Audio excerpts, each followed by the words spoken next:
মাননীয় প্রধানমন্ত্রী যে উদ্যোগগুলা নিচ্ছেন সেই উদ্যোগগুলা কোনো দলের না, দেশের জন্য নিচ্ছেন। আর আমাদের আচরণটা যদি একটু অসহনশীল হই, আমরা বলি কি এর মধ্যে কোনো পারিবারিক শিক্ষা নাই। পারিবারিক শিক্ষা নাই বলতে বাবা মাকে কিন্তু বোঝানো হচ্ছে।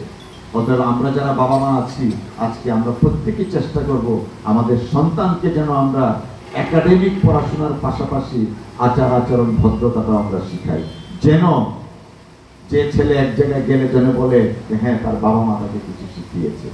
অফকোর্স মাদক আমাদের এই দুর্গাপুরে একটা ভয়াবহ সমস্যা, শুধুমাত্র দুর্গাপুর না, সব জায়গায় ভয়াবহ সমস্যা। এই মাদক থেকে উত্তরণের জন্য আজকে মাননীয় প্রধানমন্ত্রী বিভিন্ন ধরনের প্রকল্প হাতে নিয়েছেন, নতুন পুলিশ স্কাউট সহ বিভিন্ন ধরনের। নগদ নিয়ে এলো হার না মানা হার অফার। সর্বনিম্ন 10,000 টাকা রেমিটেন্স নগদে পাঠালে থাকছে স্বর্ণের হার জেতার সুযোগ। কমিটি করতে হচ্ছে আপনাদের প্রত্যেকটা স্কুলে। আমরা মাদক নিও না, মাদক নেওয়া খারাপ সেটা বলবো, পাশাপাশি আরেকটা জায়গা তৈরি করব যেন তারা তাদের নিজেদেরকে সেই জায়গাগুলো ব্যস্ত রাখতে পারে।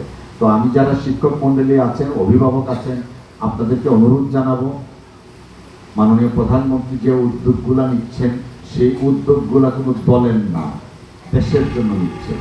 আপনাদের এই মাইন্ড সেট আপটা নিজেদেরকে তৈরি করতে হবে যে ভালো কোনো কাজ বিএনপির কাজ না, এটা মাননীয় প্রধানমন্ত্রী হিসাবে এই উদ্যোগগুলো নিয়েছেন। অতএব অনেকে অনেক ধরনের রাজনৈতিক মতাদর্শ থাকতে পারে, এটা আমরা হিউম্যান বিইং, আমার সব কাজ আমার সব কথা আপনার ভালো লাগবে নো, এটা হতে পারে না, ভালো নাও লাগতে পারে। কিন্তু যে কাজ বা যে কথাগুলা, যে সিদ্ধান্তগুলা সমাজের জন্য ভালো হয়, সেই সিদ্ধান্তগুলা দয়া করে আমাকে সমর্থন দিন।